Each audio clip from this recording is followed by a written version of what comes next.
Hey everyone, and happy Mortgage Tip Tuesday. It's your girl, hashtag JLoan in the building. That's right, I hope you're having a fantastic start to your week.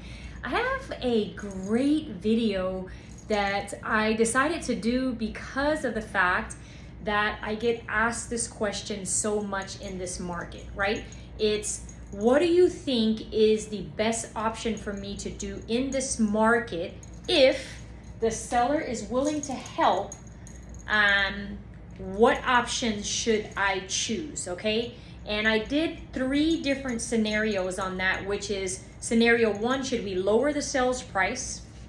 Scenario 2, should we get the seller to give closing cost help? That's what the CC means. Or scenario 3, should we have the seller permanently buy down the rate? And I always tell my borrowers, the decision really isn't mine. It's your decision, because we have to understand that there's payment and then there's the use of assets, right? Maybe depleting some of your savings, and we have to look at what you value more. And so it's just my job to really present you with the options or the difference in the scenario so that you can actually decide for your family what you feel is the best way. So in this scenario, I've made up a hypothetical scenario.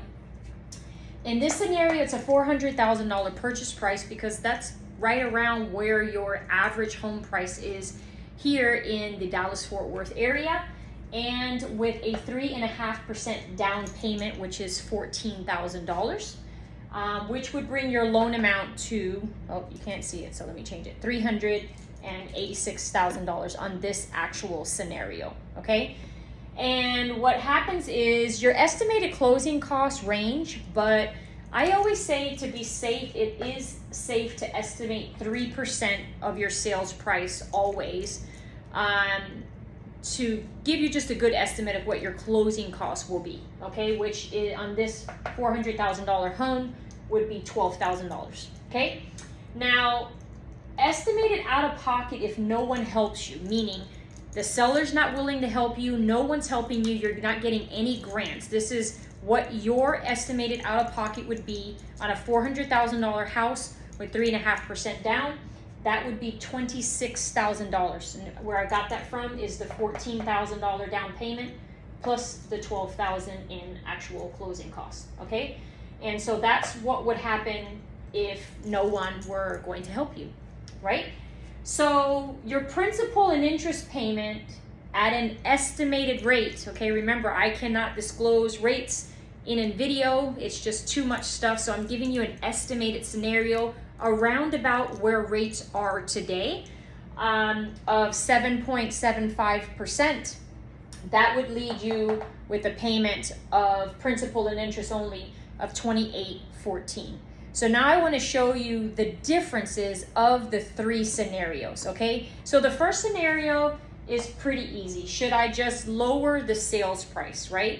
And typically, when we're in this situation, a seller typically at the beginning is probably going to lower your sales price somewhere between 10 and 15 grand. I'm just estimating. I'm not a realtor. Ask your realtor. But what I'm seeing when this scenario comes up is right around an average of about 12 grand, okay? So if we lowered the actual sales price to $388,000, right? That's your new purchase price. New, and I'm just going to put PP, purchase price, right? What that would do is that would now, at the same interest rate, estimated interest rate, is going to change your principal and interest payment from $2,814 to your new P&I, principal and interest, is $2,729. And that is a savings of $85 a month. That's it, okay? And then obviously your closing costs would change from your instead of having your $26,000, right? You're going to have your $388 times 3%, So that's $11,640 in closing costs. And you're gonna have your down payment of 3.5%, which is $13,580 in down payment. And if we add those together, you're looking at $25,220 estimated out of pocket. Okay, so if you look at where we were, it's not a huge difference, right? You changed the whole scenario by 12 grand, and you're really only saving $85 a month. And your closing costs are really just changing by $780. That's it, right? And maybe that's good enough for you. That's not for me to tell, that's for you to tell, right? So scenario number 2 is, well, from that, instead of lowering the sales price, can the seller just give me the 12 grand off my closing costs, right? So if they give 12 grand in closing costs, that now takes off this scenario right here. Now your out of pocket is just your down payment. Okay? Out of pocket, just down payment of $14K, but everything else stays the same. Your payment stays the same, your principal interest stays the same, everything else stays the same, but it saves you 12 grand out of your pocket. So maybe that's most important to you. But the one I really want to talk about is where I think it's beneficial is scenario number 3. And it's, can the seller use that 12 grand and permanently buy down the rate? Now, a lot of the times people do think, hey, if I pay 1 point, I'm buying down my rate 1 point, and that's not how it works, but that would be a whole nother video. So in this scenario, I just took the 12 grand and I just kind of looked at, in this scenario, where that would get the rate and what it would buy it down to. So estimated, it would buy it down 1 point, which is a buy down rate to 6.75%. But what's really important is what it does to your monthly payment, okay? Now your principal and interest, right? Now that's going to change to $25.47 a month. And that's a savings of $267 a month. So as you can see, there's not one good scenario. They're all great scenarios, but I tell everyone, you have your own story, you have your own budget, you know what's most important. And some people may want the lower payment, right? Some people may want to keep money in the bank, and some people just logically in their mind think it's better to buy the home at a lower sales price.